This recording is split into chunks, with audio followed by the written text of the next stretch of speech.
Good afternoon, everybody. My name is Michele Antosh, and I'm going to be presenting Leadership by Rudy Giuliani. I must forewarn you, I thought this was an excellent book, and every chapter was great, and so this may get lengthy, and I'm trying to keep it as short as I possibly can to fit into that 7 to 10 minute time frame we have. The first chapter is entitled September 11th, 2001, and this is the moment-to-moment description of September 11th, Rudy Giuliani's day.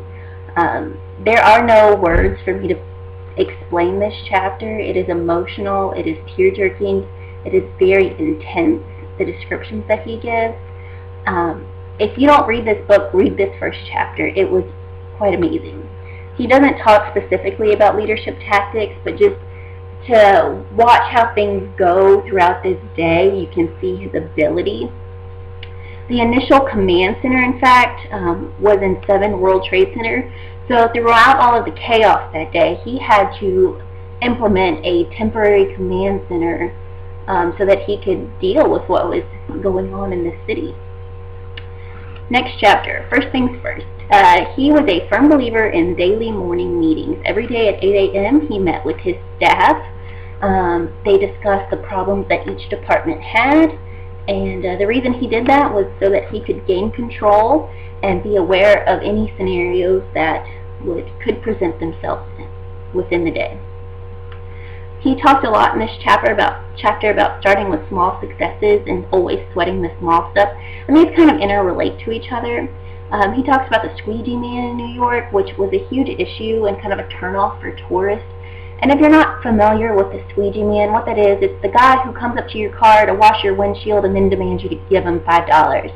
And it wasn't, harming anybody, but it's just a nuisance, and it created a bad image for the city.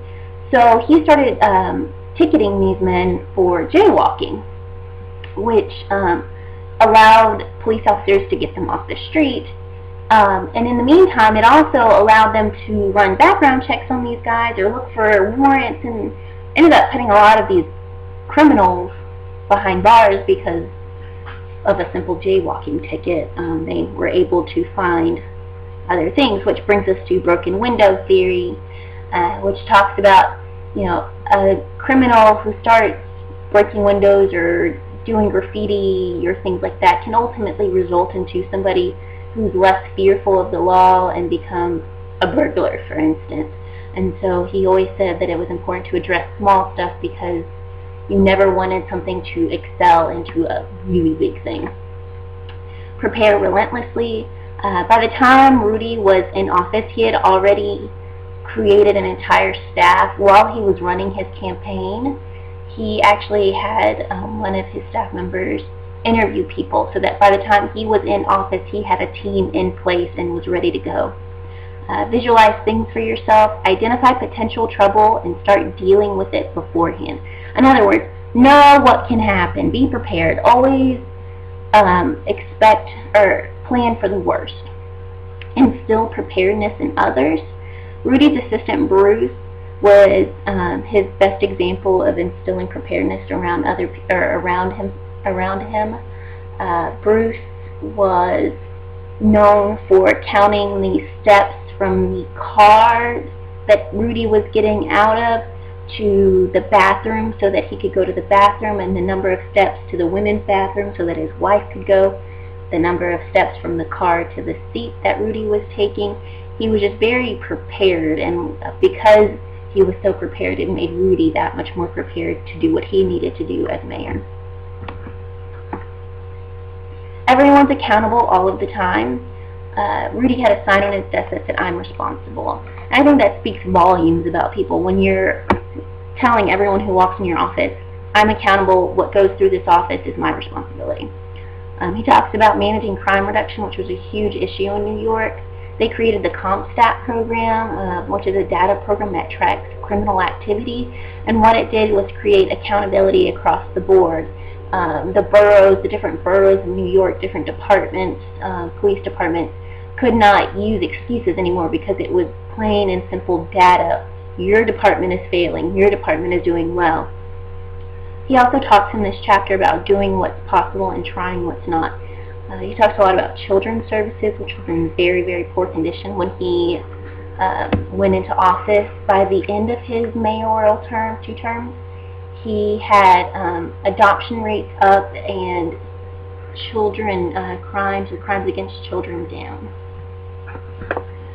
Surround yourself with great people. He says that was the best skill he developed. Analyze strengths and weaknesses, including your own. So in other words, know what everybody's around you, their strengths, and what your weakness is, and make sure you compensate for each other. Learn from great teams. Joe Torre and George Steinbrenner was the example he used.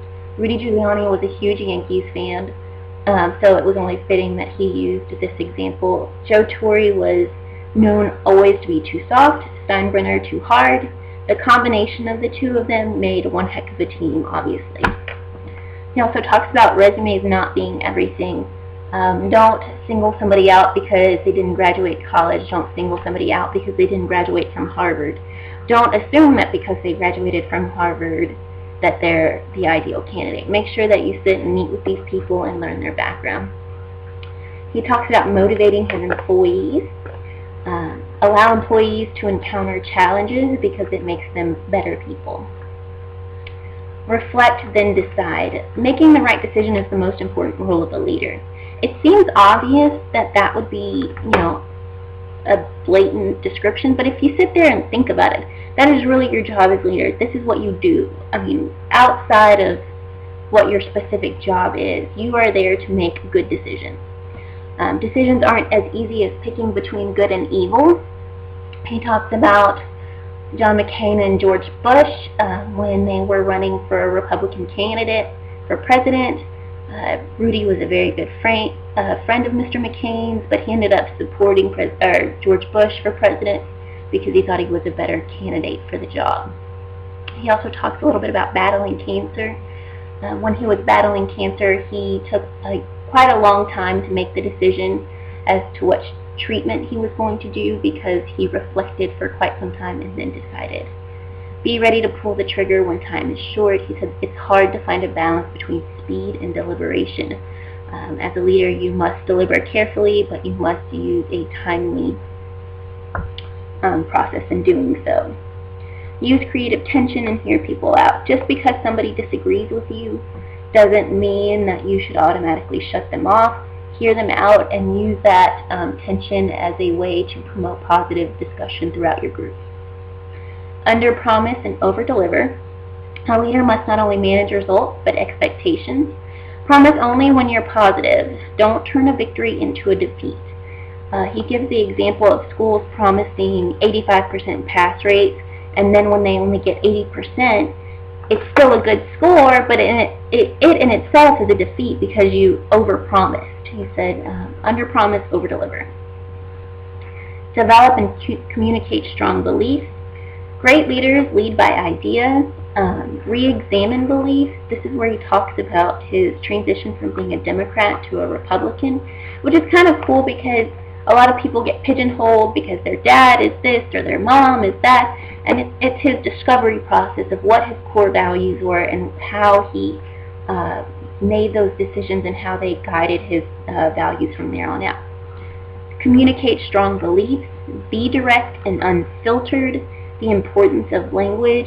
In other words, using the right words to describe scenarios.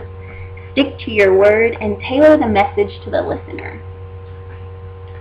Be your own man. Never feel that you have to sacrifice your principles. I wish I could put a million asterisks next to that because I think that's a really important message as we all move through this journey of art education and graduating and getting jobs. Never feel that you have to sacrifice your own principles. That just should be beaten to everybody's head, I think.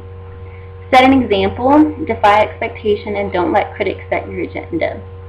One of the things that was discussed in this chapter was Rudy's work ethic. The running joke was everybody would try to be there 5 minutes before Rudy and stay 5 minutes later because no one could ever do it because he was so dedicated to his job. Loyalty, the vital virtue. Make time for your employees. Embrace those who are taxed. The devotion you earn by showing loyalty will last. You're not paid to be abused. You can ask your question uninterrupted, but I must be able to give my answer uninterrupted. That was what he told people who would come into his office with complaints. Weddings discretionary, funerals mandatory. This is kind of a short chapter, but it basically talks about showing up for the hard stuff. We should always celebrate good and not ignore the bad. In other words, weddings are great, but funerals you must go to because that's when you need the most support is for the bad stuff. Stand up to bullies. Remain calm, especially when those around you are uneasy.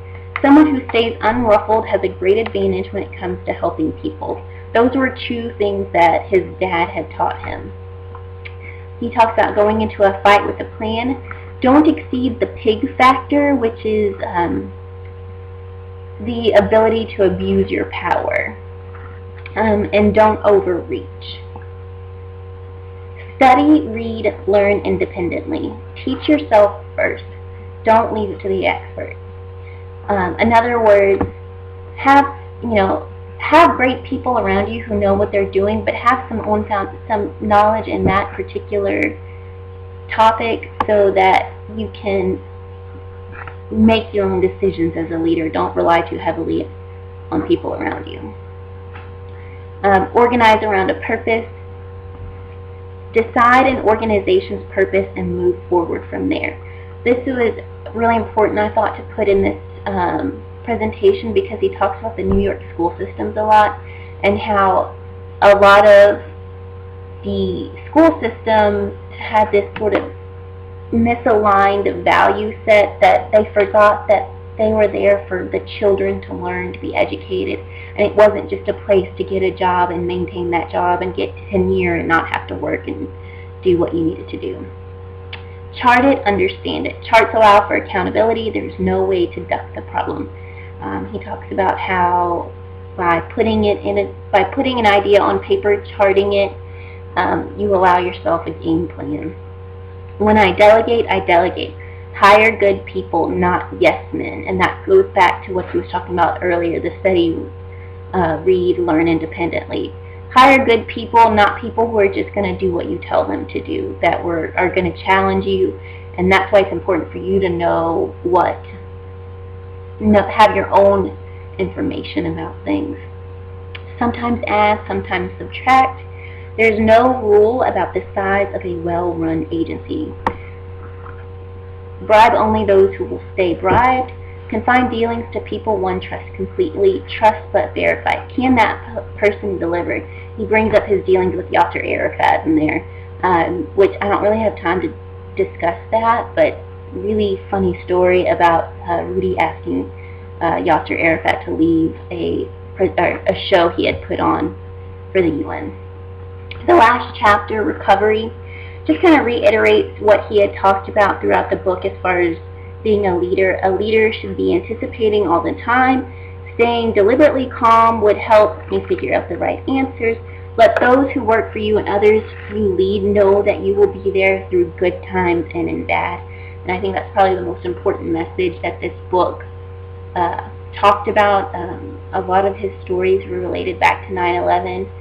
And just the leadership ability that he showed by not only running the city, but attending as many funerals as he did, by creating family help centers. He attacked leadership from all perspectives. So that is my presentation. I went way over 10 minutes, but I hope you read this book. It was really, really good.